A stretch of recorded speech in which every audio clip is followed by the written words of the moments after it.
Everyone, welcome to beat the street. आज यहाँ हम बात करने वाले हैं अडानी स्टॉक्स के बारे में। अडानी स्टॉक्स में वापस से बहुत से लोग फंस चुके हैं या फिर बहुत से लोग एवरेज करना चाह रहे हैं या फिर बॉटम फिशिंग जिसको अपन बोलते हैं। तो इस वीडियो में हम लोग यहाँ पे सिंपल है ना 8 मिनट के अंदर ये डिस्कस करेंगे अडानी स्टॉक्स में अभी क्या चल रहा है, इन्वेस्टिगेशन कहाँ तक पहुंची है या फिर इन्वेस्टिगेशन में आगे क्या हो सकता है, कितना टाइम लगेगा, अडानी स्टॉक्स में आपको सेल करना चाहिए अभी या फिर होल्ड करना चाहिए। ये सारी चीज़ों के बारे में हम लोग यहाँ पे डिस्कस करेंगे। अगर आप हमारे चैनल पर पहली बार आ रहे हैं तो चैनल को जरूर सब्सक्राइब कर लें और बेल आइकन जरूर दबा लें। और मैं आपको बताना चाहूँगा कि हम लोग वो नहीं है जो अडानी स्टॉक्स पे पहले तो यहाँ पे बहुत ज़्यादा बुलिश थे और एकदम से ही यहाँ पे बेयरिश बन गए। मैं इस वीडियो के बारे में डिस्कस करना चाहूँगा जो हम लोग ने अडानी के स्कैम जो ये हुआ था एकदम से इवेंट, उसके बाद ही हमने एक बनाया था 10 पॉइंट एनालिसिस हम लोग ने कवर किया था और उसमें बहुत सारी बातें करी थी जिसमें हम लोग ने ये भी बताया था कि अगर प्रमोटर बाय करे तो अपने को नहीं खरीदना है। उसके पीछे क्या रीज़न दिया था, देखो एक बहुत ही सिंपल सी बात है। आज गौतम अडानी मान लीजिए एक एग्जाम्पल के तौर पर 100 करोड़ रुपए के उन लोग ने कोई इन्वेस्टमेंट कर रखा है। वो जो है इन्वेस्टमेंट या फिर शेयर्स खरीद रखे हैं वो 10 रुपए के भाव पे खरीद रखे हैं। एक प्रमोटर का स्टेक की कॉस्ट यहाँ पे कंपनी के अंदर सबसे कम होती है। अब आज अगर वो 100 करोड़ वो 10 रुपए का जो शेयर था वो इन्वेस्टमेंट आज अगर 1000 रुपए पे ट्रेड कर रहा है और गौतम अडानी आज यहाँ पे 1 करोड़ रुपए के यहाँ पे 1000 रुपए के भाव पे भी खरीद लेते तो उनको कुछ भी फर्क नहीं पड़ेगा, क्योंकि उनकी जो टोटल कॉस्ट है उस पर इतना फर्क नहीं पड़ेगा और वो ओवरऑल तो प्रॉफिट में ही रहेंगे। ये एकदम सी सिंपल सी बात है। अगर आप यहाँ पे घर में कोई भी ऐसा सामान लेके आते हैं जो आप है ना बहुत ही कम भाव पे लेके आए, बट आज अगर आप जैसे मान लीजिए गोल्ड का एग्जांपल ले लेते हैं, गोल्ड बहुत से लोग है ना पुराने जमाने के पास रहते हैं और आज अगर आप छोटा सा गोल्ड भी ले आए तो आपको कुछ फर्क नहीं पड़ेगा, आपको ओवरऑल गोल्ड के आपके इन्वेस्टमेंट पे गेन ही मिलेगा। तो बिल्कुल बिल्कुल गौतम अडानी ने भी वही किया था। उन्होंने एक सिंपल ट्रिक अपनाई लोगों को यहाँ पे अगर आप देखोगे तो गुमराह या फिर आप जैसे भी यहाँ पे पॉजिटिव न्यूज क्रिएट करने की, उनके यहाँ पे उन्होंने अपने पोर्टफोलियो या फिर टोटल नेटवर्थ का 1% भी यहाँ पे ना पूरा पैसा यहाँ पे प्रमोटर बाइंग में नहीं लगाया था। तो उसके कारण क्या हुआ कि अडानी के है ना ग्रुप स्टॉक्स में वापस एक है ना छोटी सी रैली आई थी बीच में, अगर आपने ध्यान दिया हो। बट मैंने मेरे 10 पॉइंट एनालिसिस में पहले ही बोल दिया था अगर इस तरह की प्रमोटर बाइंग होती है तो इनसे अपने को गुमराह नहीं होना है। ये अपने को अपॉर्चुनिटी है जो यहाँ पे जैसे ही राइज ऑन एग्जिट यहाँ पे जैसे यहाँ पे बढ़ता है तो अपने को एग्जिट मार लेना चाहिए और बिल्कुल बिल्कुल वैसा ही हुआ। वहां पे वो राइज हुआ था बट उसके बाद वापस ये गिर गया है। अभी यहाँ पे एक इंपॉर्टेंट खबर ये हो गई है कि सेबी का इन्वेस्टिगेशन वगैरह यहाँ पे चालू हो गया है। पार्लियामेंट में भी बहुत सारा चर्चा हो रही है, रेवेन्यू सेक्रेटरी वगैरह भी यहाँ पे अभी ये सब इन्वेस्टिगेशन चल रही है। सेबी की इन्वेस्टिगेशन को कितना टाइम लगता है, देखो भैया ऐसा है, मुकेश अंबानी ने ना 2010 में या फिर आई थिंक उससे भी पहले, आज से 10-12 साल पहले एक इनसाइडर ट्रेडिंग का घपला किया था, उसका रिजल्ट अभी अब आया है। ठीक है, तो these investigations will going to take time और ये इन्वेस्टिगेशन वैसे भी बहुत पुरानी है, आज की तारीख में तो चली नहीं है। और अभी ये इन्वेस्टिगेशन कब खत्म होगी तो यहाँ पे आप मान के चलो कम से कम 6 महीने लग जाएंगे, कुछ अपडेट आने में भी 6 महीने लग जाएंगे। और अगर इन्वेस्टिगेशन में कुछ पॉजिटिव आता है, क्लीन चिट मिलती है, तो आपके अडानी के स्टॉक्स यहाँ पे ऑल टाइम हाई पे आ जाएंगे, बट उससे ऊपर जाना थोड़ा मुश्किल लग रहा है। ठीक है, ये मेरा एक पर्सनल आउटलुक है जो यहाँ पे मैं सोचता हूँ अगर यहाँ पे ये सब चीजें होती है तो। बट यहाँ पे अभी आप एक तरीके से समझ लो कि ये बेयरिश जोन है। बेयरिश जोन एक सिंपल सी बात समझो यार, अगर कोई स्टॉक 100% या फिर है ना मतलब एकदम स्टीप रिटर्न देता है और फिर कोई नेगेटिव न्यूज़ के कारण वो गिरता है और यहाँ पे उसमें थोड़ी बहुत प्रॉफिट बुकिंग देखती है, तो आपको यहाँ पे है ना वो करनी ही नहीं है, मतलब बॉटम फिशिंग करनी ही नहीं है। आपको एवरेज क्यों करना है, आपको वहाँ पे एग्जिट लेना था फटाफट से। अगर आप अडानी ग्रीन को उस टाइम भाव करीबन 1200-1500 रुपए के बीच में चल रहा, 1200-1300 रुपए चल रहा था। अगर आप देखोगे अडानी का ग्रीन का भाव 1100 रुपए 1200 रुपए चल रहा था जब ये स्कैम हुआ था। और अगर आप देखोगे अडानी एंटरप्राइज उस टाइम 1500 रुपए के आसपास ट्रेड हो रहा था। तो अगर आप उस टाइम भी बेचते, ये स्कैम होने के बाद भी, ये सब न्यूज़ होने के बाद भी, तो आप कम से कम आज अपना 20-30% यहाँ पे पैसा बचा चुके होते हैं। अडानी पावर उस टाइम यहाँ पे अगर आप देखोगे तो 120-125 रुपए आया था बीच में, और उस टाइम भी बेचते तो आप यहाँ पे निकल जाते। आज वो 90 रुपए पे ट्रेड हो रहा है, 90 के आसपास आ रहा है। तो ये बॉटम फिशिंग नहीं करनी है। बहुत से लोग बॉटम फिशिंग कर रहे हैं। एक आदमी ने हमें यहाँ पे बताया था कि उन्होंने 8 लाख रुपए इन्वेस्ट किए थे, उनको 80,000 रुपए का नुकसान हो गया। जैसे अडानी के स्टॉक्स वापस नीचे आए तो उन लोग ने पहले एग्जिट मार लिया, फिर वापस और खरीद लिया, अब वापस उन्हें नुकसान हो गया। ऐसा करना ही नहीं है। ये रिलायंस इंडस्ट्रीज नहीं है कि यहाँ पे अपने को बॉटम फिशिंग करेंगे तो अपने को यहाँ पे गेन मिलेगा। ये एक बियरिश जोन में चला गया। और पहले भी अगर अडानी की जो राइज देखा था वो एकदम स्टीप फॉल था विदाउट एनी मतलब है ना, उसमें फंडामेंटली इतने यहाँ पे कोई न्यूज़ थी नहीं, बट वो एक सिंपल यहाँ पे स्टीप फॉल था।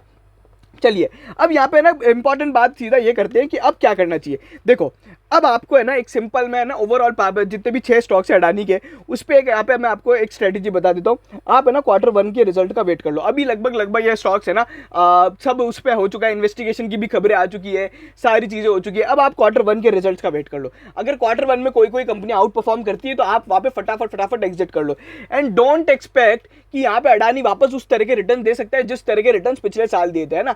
बहुत सारे एग्जाम्पल है, कभी भी है ना जो गिरता हुआ बोलते ना, डोंट कैच फॉलिंग नाइफ। रुचि सोया एक एग्जाम्पल है, ऑर्चिड फार्मा इतना बड़ा एग्जाम्पल है। 2400 रुपए का स्टॉक था, आज वो 450 रुपए पे ट्रेड 500 रुपए पे ट्रेड कर रहा है। और ऐसा नहीं है कि मैंने ऑर्चिड फार्मा पे भी वीडियो नहीं बनाया, मैंने 2400 रुपए पे भी वीडियो बनाया था, 1500 पे भी बनाया था, 1100 पे भी बनाया था। और मैं अब भी बोलूंगा कि ऑर्चिड फार्मा से दूर रहिए। इस तरह की कंपनी से बहुत ज्यादा दूर रहने की जरूरत होती है। Q1 के रिजल्ट्स में अपने को क्या करना है, यहाँ पे अगर कोई स्टॉक्स में यहाँ पे पॉजिटिव मूवमेंट दिखता है और यहाँ पे रिजल्ट अच्छे आते हैं तो फटाफट एग्जिट कर लेना है। अगर यहाँ पे कोई आदमी 6 महीने के लिए यहाँ पे स्टॉक होल्ड कर सकता है अडानी के, तो बिल्कुल यहाँ पे बने रहिए। बट अगर आपको यहाँ पे लगता है कि 1-2 महीने से ज्यादा हम लोग होल्ड नहीं कर पाएंगे, Q1 के रिजल्ट का वेट कर लीजिए और उसके बाद भी अगर स्टॉक में मूवमेंट नहीं दिखता है तो आप वहीं पे अपना लॉस बुक करके एग्जिट कर लीजिए, ठीक है। और कोई बढ़िया कंपनी में लगा दीजिए, बढ़िया कंपनी यानी मतलब जो है ना लार्ज कैप स्टॉक्स होते हैं ना, उसमें लगाओ। मैं आज वैसे भी एक शाम को एक वीडियो डालूंगा जहाँ पे मैं top 10 large cap stocks share करूंगा जो आपको कंसिस्टेंट वेल्थ क्रिएट करके देंगे लॉन्गर पीरियड टाइम में। तो आप उनमें लगा लीजिए, एटलीस्ट आप उनमें है ना गेन बनाएंगे तो आपका थोड़ा लॉस रिकवर हो जाएगा, ठीक है। बढ़िया कंपनीज में लगाइए। अब यहाँ पे एक स्ट्रेटेजी बता दो, बहुत से लोगों ने ना अडानी के बहुत ज्यादा स्टॉक्स खरीद रखे, मतलब अडानी पावर से लेकर ग्रीन तक सब खरीद रखा है। मैं एक सिंपल बताता हूँ कैसे क्या करना है। देखो, सबसे पहले अपने को है ना अभी स्टेक बेच, अपने को अपने शेयर्स निकालने। सारे शेयर एक भाव पे कभी नहीं बेचने, ना ही कभी खरीदने। हर बार बोला है, बार बोलूंगा। सबसे पहले उस कंपनी को निकालो जिस कंपनी में बिल्कुल भी दम नहीं है। पहला अडानी पावर। सबसे पहले जैसे ही अडानी पावर में राइज आए, यहाँ पे एक बार निकल जाओ, ठीक है। अब अडानी पावर में क्या हो सकता है कि यहाँ पे ये 90 से 100 रुपए के बीच में चल रहा है, हो सकता है थोड़ी बहुत रैली है तो 120 रुपए के लगभग आप यहाँ पे निकल सकते हो, ठीक है। बाकी अगर किसी को अभी भी वहां पे निकलना है, मतलब 100 रुपए के आसपास वो निकलने की यहाँ पे राय रहेगी। चलिए, अडानी पावर के बाद उससे खराब कंपनी, मतलब उससे थोड़ी खराब कंपनी, ये है Adani green. Already too much run up. इस पे मैंने एक वीडियो बनाया था जो कि एकदम मेरा एक्सक्लूसिव एनालिसिस है, आप जाके देख सकते हो, सारे प्रूफ भी बताए थे। अडानी के प्रमोटर्स ने 456 रुपीज़ में अपना 20% स्टेक बेचा था जब उसका भाव चल रहा था जनवरी 2021 में। अगर आप देखो कि 1100 रुपये के भाव पे उन्होंने, प्रमोटर ने अपना स्टेक 450 रुपये में बेचा था। इसका यहाँ पे पूरा डिटेल्ड एनालिसिस 10 पॉइंट एनालिसिस में भी यहाँ पे शेयर किया है। इस कंपनी से बिल्कुल दूर रहने की जरूरत है। इसके पीछे क्या रीजन है, देखो, पिछले साल ग्रीन पावर के अंदर जो अपन रिन्यूएबल एनर्जी बोलते हैं जिसको, उसमें केवल एक ही कंपनी थी, अडानी ग्रीन। अब आज क्या हो रहा है, सब आगे, टाटा पावर का भी नाम आता है, JSW energy, one of the best stock, 150 रुपए पे हम लोग ने वीडियो बनाया था, आज 240 रुपए हो चुका है। ये एक महीने का यहाँ पे रिटर्न है जेएसडब्ल्यू एनर्जी का। फिर अगर आप देखोगे एनटीपीसी जैसी कंपनीज आ गई है, रिलायंस इंडस्ट्री सबसे बड़ा प्लेयर आ गया। अब क्या हो गया, बाजार में और प्लेयर्स आ चुके हैं, तो यहाँ पे बिजनेस के मार्जिन सेट हो जाएंगे। और यहाँ पे अगर किसी कंपनी को, यहाँ पे किसी बड़े इन्वेस्टर को भी रिन्यूएबल एनर्जी में लगाना है, पैसा इन्वेस्ट करना है, तो आप उसके पास 4-5 ऑप्शन है। Tata power is one of the best stock which can give you multiple returns, multi bagger returns in next few years. तो ये कंपनी यहाँ पे, ये पहले अपन अवॉइड करेंगे इसको। यहाँ पे क्या 1050 के लगभग आप यहाँ पे इसको एग्जिट कर लीजिए। उसके बाद यहाँ पे अपन बात कर लेते हैं अडानी ट्रांसमिशन की।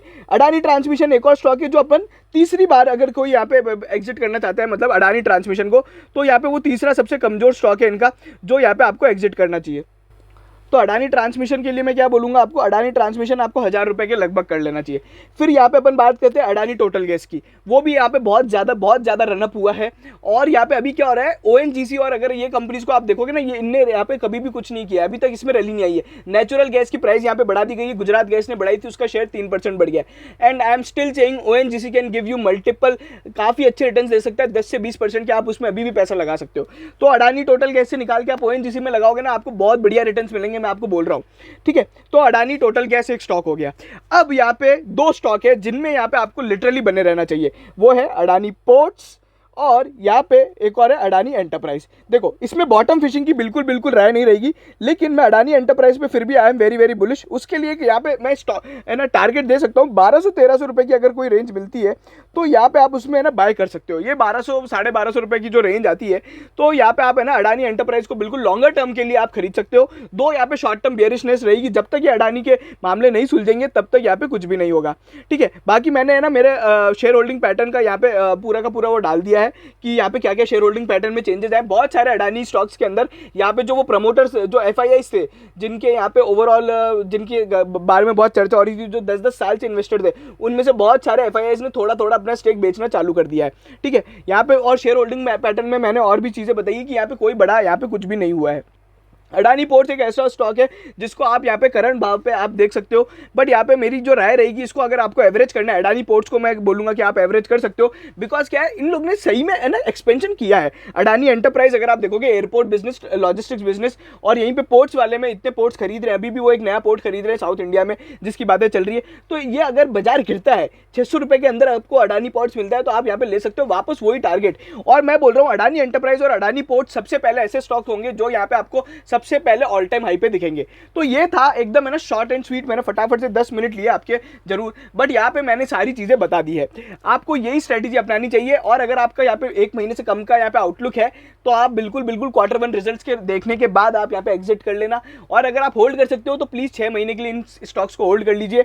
और ऐसा भी नहीं है, मैंने है ना अडानी के जब Q4 रिजल्ट आए थे, तो मैंने Q4 के सारे 6 की 6 कंपनियों में एक ही बात बोली थी, इन कंपनी से अभी दूर रहिए, दूर रहिए, दूर रहिए, दूर रहिए।